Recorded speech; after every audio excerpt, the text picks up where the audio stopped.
चारधाम यात्रा से जुड़ी हुई बड़ी खबर आप सभी को बता दें। यात्रा के लिए ऑनलाइन रजिस्ट्रेशन शुरू हो चुके हैं। इस बार आधार नंबर अनिवार्य किया गया है, तो साथ ही वेबसाइट पर जाकर के कर सकते हैं आप अपना रजिस्ट्रेशन। आपको वेबसाइट भी बता देते हैं। आपकी टेलीविजन स्क्रीन पर अभी से कुछ ही देर बाद जो वेबसाइट का लिंक है वो आपको दिखाएंगे और आप उस पर जाकर के रजिस्ट्रेशन करवा सकते हैं। 30 अप्रैल को खुलेगी गंगोत्री धाम के कपाट। यमुनोत्री धाम के कपाट भी 30 अप्रैल को खुलेंगे। इसी के साथ 2 मई को केदारनाथ धाम के कपाट खुलेंगे। 4 मई को बद्रीनाथ धाम के कपाट खुलेंगे।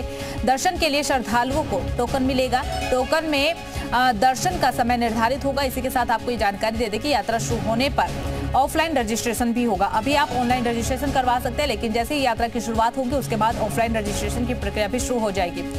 जी मीडिया संवाददाता रामानुज हमारे साथ जुड़ चुके हैं ज्यादा जानकारी के साथ। रामानुज, क्या कुछ जानकारी आपके पास है? अभी ऑनलाइन रजिस्ट्रेशन शुरू हो रहा है, बाद में कहा जा रहा है कि ऑफलाइन रजिस्ट्रेशन भी होगा। देखिए आंचल, सबसे पहले आपको 2 बड़ा अपडेट बता दें कि आज से रजिस्ट्रेशन की प्रक्रिया शुरू हो चुकी है और सुबह 7 बजे से चारधाम यात्रा के लिए श्रद्धालुओं ने रजिस्ट्रेशन कराना शुरू किया।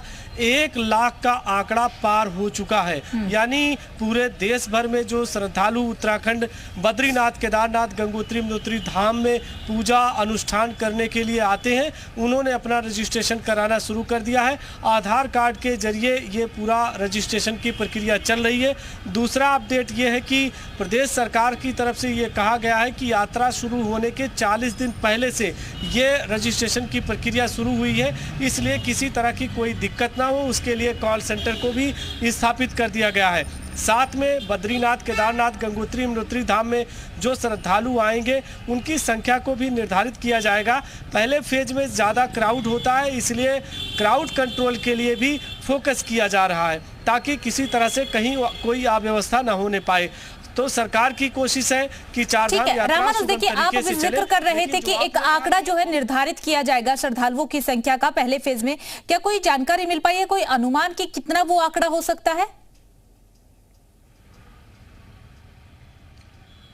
देखिए पहले फेज में जब कपाट खुलते हैं तो उस दौरान भारी भीड़ हो जाती है, इसलिए सरकार की तरफ से कोशिश की जा रही है। फिलहाल उसका अभी कोई आधिकारिक आंकड़ा नहीं दिया गया है, लेकिन कोशिश ये कहेगी कि जिन धामों की जितनी कैपेसिटी है उसी के अकॉर्डिंग ही वहां पर श्रद्धालुओं को जाने की अनुमति होगी। उसमें ऑनलाइन वाले भी होंगे और ऑफलाइन वाले, यानी कि जो श्रद्धालु जिस तरह से आएंगे उनकी संख्या देखी जाएगी। मिसाल के तौर पर केदारनाथ में अगर 12 से 15 हज़ार श्रद्धालु जा सकते हैं, तो इससे ज़्यादा श्रद्धालु न जाए ताकि पहले फेज में किसी तरह की कोई अव्यवस्था न होने पाए। क्योंकि कपाट खुलने के बाद जब यात्रा सुगम तरीके से चलने लगती है तो उसमें ज़्यादा दिक्कत नहीं होती, लेकिन कपाट खुलने के दौरान कई तरह की दिक्कतें आती हैं। इसलिए कोशिश की जा रही है कि यात्रा सबकी मंगलमय हो, सुगम हो, सरल हो और कहीं किसी तरह की कोई परेशानी ना हो, इसलिए रजिस्ट्रेशन को कराया जा रहा और ऑफलाइन रजिस्ट्रेशन की भी प्रक्रिया शुरू हो जाएगी। चलिए ठीक है रामानुज, बहुत बहुत शुक्रिया आपका तमाम जानकारी साझा करने के लिए।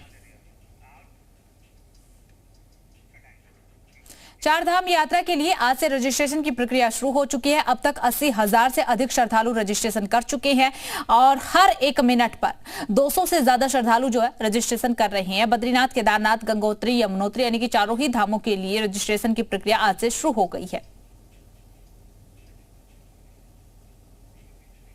उत्तराखंड में आज से चारधाम यात्रा के रजिस्ट्रेशन की प्रक्रिया शुरू हो चुकी है और जिस तरह से सुबह से अभी तक रजिस्ट्रेशन हुआ है, हर मिनट लगभग 200 श्रद्धालु अपना रजिस्ट्रेशन करा रहे हैं और उस लिहाज से अगर देखें सुबह 7 बजे से लेकर अब तक करीब 80,000 श्रद्धालु रजिस्ट्रेशन करा चुके हैं। ये कहें कि इस वक्त की बड़ी खबर भी है कि जिस तरह से श्रद्धालुओं में उत्साह है चारधाम यात्रा को लेकर के, उसके अगर नज़रिए से देखते हैं तो ये संख्या 80,000 को पार कर रही है और ये बता रही है कि किस तरह से श्रद्धालु चारधाम यात्रा में आने के लिए उत्सुक है।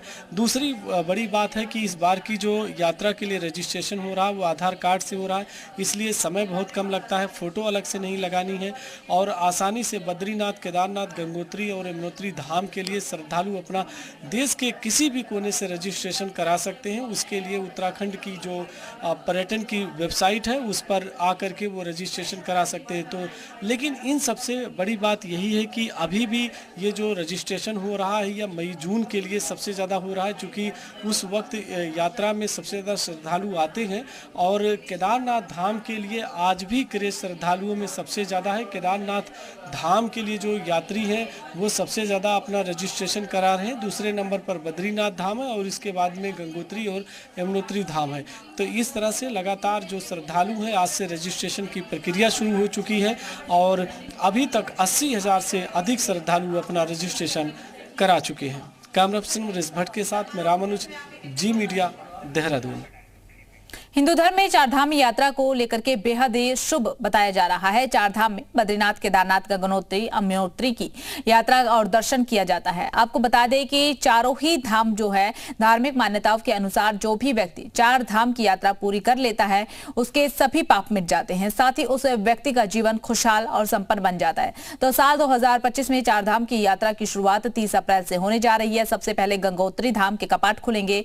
गंगोत्री धाम के कपाट जो है 30 अप्रैल को खुलेंगे। इसी के दिन यमुनोत्री धाम के कपाट भी खुलेंगे। इसी के बाद खुलने वाले हैं केदारनाथ धाम के कपाट। 2 मई को बताया जा रहा है कि केदारनाथ धाम के कपाट खुलेंगे।